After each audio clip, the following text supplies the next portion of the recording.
Assalamualaikum warahmatullahi wabarakatuh. Selamat datang di channel Bimbel Pena Pelajar Bimbel Daring ala YouTube. Hari ini kita akan belajar Fisika SMA kelas 10 bab gerak parabola atau gerak peluru. Sebelum kita bahas gerak parabola lebih jauh, coba Ananda perhatikan gambar ini. Gambar apa ini? Iya, permainan Angry Bird.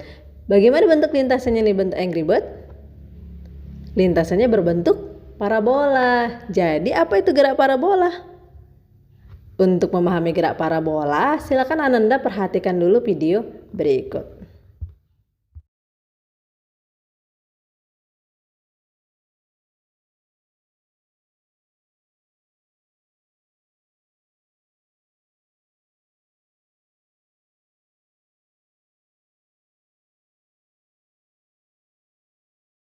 Nah, video yang baru saja kalian lihat itu merupakan salah satu contoh dari gerak parabola. Setelah melihat video itu, apa yang bisa Ananda simpulkan tentang gerak parabola? Iya benar, jadi gerak parabola ini merupakan gerak yang lintasannya berbentuk parabola. Jadi gerak parabola ini merupakan perpaduan dua buah gerak, yaitu GLB pada sumbu X dan GLBB pada sumbu Y. Jadi nanti kalau kita cerita masalah sumbu X ataupun jarak, berarti rumus yang kita gunakan adalah rumus GLB. Dan kalau nanti ceritanya masalah ketinggian, berarti rumus yang kita bahas adalah GLBB. Nah, walaupun gerak parabola ini merupakan perpaduan dua buah gerak, tapi kedua gerak ini tidak saling mempengaruhi ya, hanya membentuk suatu gerak parabola aja. Ya, kapan lagi kita jumpai gerak parabola dalam kehidupan kita? Iya, seperti yang terlihat pada gambar ya, kita akan jumpai gerak parabola pada permainan bola basket. Kemudian pada permainan bola kaki. Kemudian kalau ini nggak mungkin kita lihat ya, pada bom yang dijatuhkan dari pesawat tempur. Untuk memperjelas lintasan gerak parabola, mari kita perhatikan gambar grafik lintasan gerak parabola ini. Ya, kalau kita perhatikan gambar ini, bisa kita simpulkan bahwa gerak parabola itu memiliki 3 titik kondisi. Ya, kalau ini bekas nama berarti ini titik A, kondisi A, ini titik B, kondisi B, dan ini adalah titik C, kondisi C. Ya, dan kalau ini kalaupun kita kasih nama, ini sama seperti kondisinya di titik B, hanya saja arahnya berlawanan. Jadi ini kalaupun nggak kita buat nggak masalah. Jadi makanya dia hanya ada pada 3 kondisi. Ya, pada titik A ini merupakan titik awal gerak parabola dengan kecepatan awal v0. Ya, pada titik B ini merupakan benda saat waktu tertentu. Sedangkan pada titik C ini merupakan titik tertinggi benda. Jadi benda berada pada titik maksimal, pada ketinggian maksimal, dan pada titik ini kecepatan benda pada sumbu Y itu sama dengan 0. Ya, sekarang kita analisis besaran-besaran apa saja untuk setiap titiknya. Ya, besaran yang pertama itu adalah komponen vektor kecepatan awal. Kalau ibu tanya nih, kita perhatikan nih kondisi yang pertama titik A. V0 ini berada pada sumbu apa? Pada sumbu X? Enggak ya, karena V0 tidak tepat berhimpit di sumbu X. Pada sumbu Y? Enggak juga, karena dia juga tidak tepat berhimpit di sumbu Y. Jadi V0 berada pada sumbu apa? Di antara sumbu X dan sumbu Y. Nah, karena dia letaknya di antara, maka kita harus perjelas dia di sumbu X dan sumbu Y. Ya, kita perjelas dia ke bawah, kita uraikan dia ke bawah. Maka sepanjang inilah dia V0 arah sumbu X. Jadi mau sepanjang apapun ya ini V0 arah sumbu X. Kemudian kita uraikan dia ke samping, maka pada sepanjang sumbu inilah dia namanya V0 arah sumbu Y. Jadi berapa besar atau nilai daripada V0X dan V0Y? Ibu ingatkan ya. Ingat kalau misalkan ada sudut, ini ibu gambar kemari biar lebih jelas. Oke.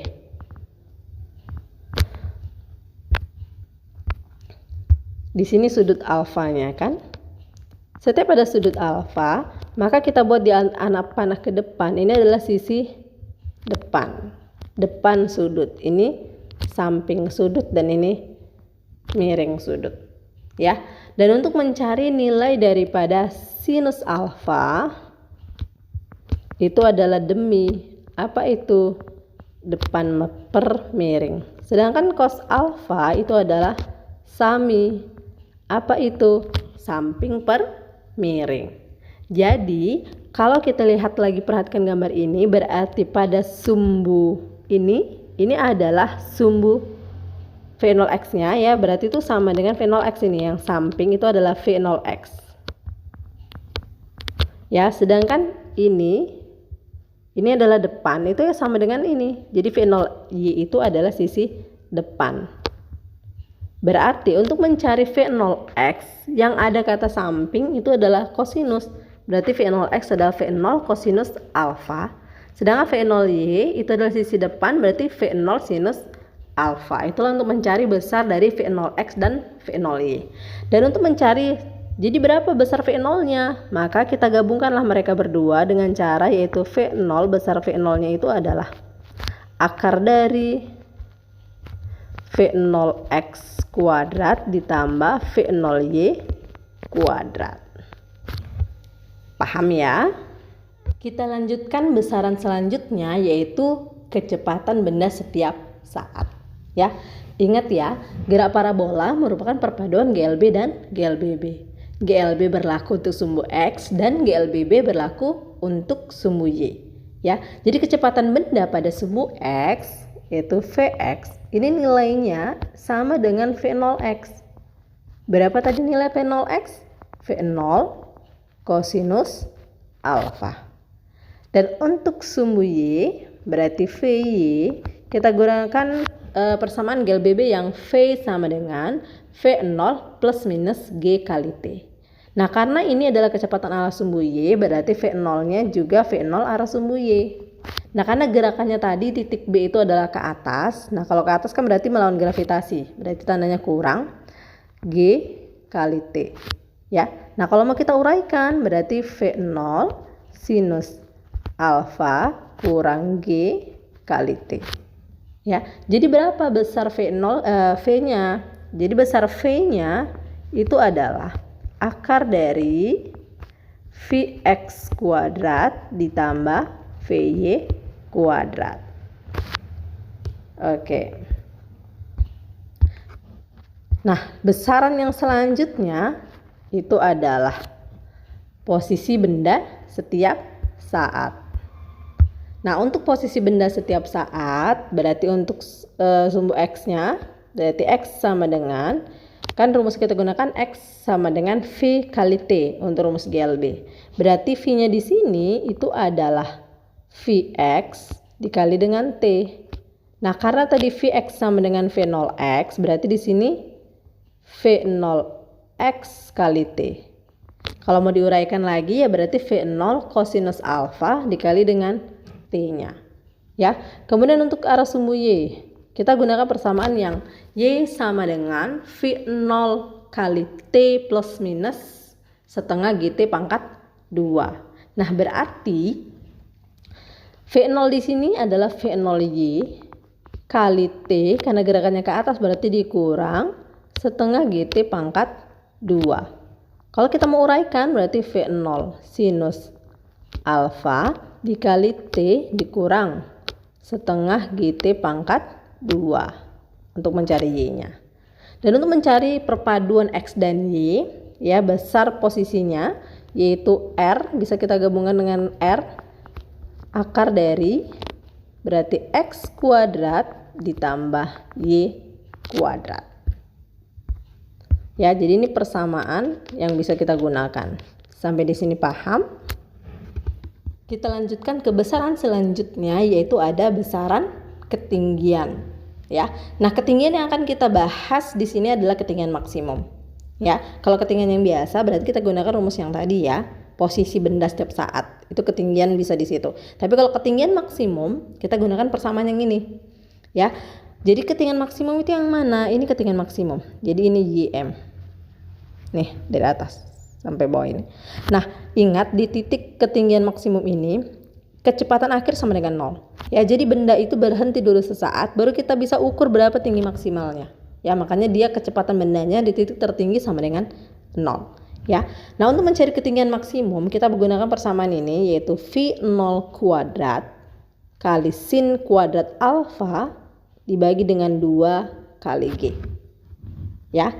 Dan untuk mencari waktu yang dibutuhkan untuk mencapai dari titik A sampai titik C tadi ya. Ini kan A, ini B, ini C.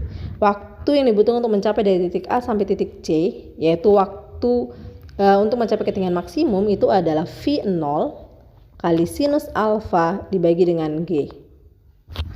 Ya, dan untuk mencari jarak maksimum atau jarak jangkauan itu disimbolkan dengan XM bisa. Ya, ada yang buatnya itu XM.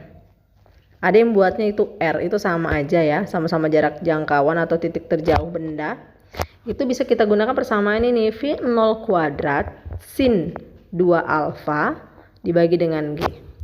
Ya, sedangkan waktu yang dibutuhkan untuk mencapai dari titik A sampai ke titik ini ya, yang paling akhir, berarti waktu yang dibutuhkan untuk mencapai jarak jangkauannya itu adalah 2 kali waktu yang dibutuhkan dari A ke C. Kalau misalnya waktu dari A ke C udah ada, tinggal kali 2. Ya, kalau belum ada, berarti kita gunakan persamaan 2 kali V0 sinus alfa dibagi dengan G. Ya, dimana YM itu adalah ketinggian maksimum satuannya meter, TM waktu mencapai ketinggian maksimum satuannya sekon, XM jarak jangkauan satuannya meter, TXM berarti waktu untuk mencapai jarak jangkauan satuannya sekon, dan V0 kecepatan awal meter per sekon, V adalah kecepatan akhir meter per sekon. Sekarang kita bahas contoh soal agar Ananda lebih paham. Oke, sebuah bola ditendang dengan kecepatan awal. Apa dari kecepatan awal? V0 ya. Oke, diketahui V0 sama dengan 20 meter per sekon. Dan sudut elevasi itu adalah alfa 45 derajat. Tentukan jarak mendatar yang dicapai bola. Berarti yang ditanya adalah jarak jangkauan XM. Kemudian waktu yang diperlukan berarti TXM. Oke, kita jawab. Oke, persamaan yang kita gunakan berarti XM itu adalah V0 kuadrat sinus 2 alfa dibagi dengan G. Ya, berarti XM sama dengan V0-nya 20 kuadrat sinus 2 dikali 45 dibagi dengan 10. Ya. Kenapa 10? Ingat nilai percepatan gravitasi kalau tidak ada dari soal berarti dianggap 10. Jangan lupa ya. Oke, sekarang kita masukkan, kita kalikan berarti 20 kuadrat 400 sinus 2 alfa. Kalikan dulu berarti 45 kali 2 90. Sinus 90 1. Kemudian bagi 10. Ya. Selesai berarti dapatnya 40 meter. Sekarang kita cari waktu yang diperlukan, berarti TXM itu adalah karena TYM-nya belum ada, berarti kita gunakan persamaan yang 2 V0 sinus alfa dibagi dengan G. Berarti 2 kali 20 kali sinus alfa, berarti sinus 45 setengah akar 2 dibagi dengan 10. Oke, sederhanakan ya kan? Sederhanakan, dapatnya 2 akar 2 sekon. Bagaimana dengan contoh soalnya? Paham kan? Kalau belum paham silakan tanyakan di kolom komentar. Kalau sudah paham silakan uji pemahaman kalian dengan latihan yang pertama.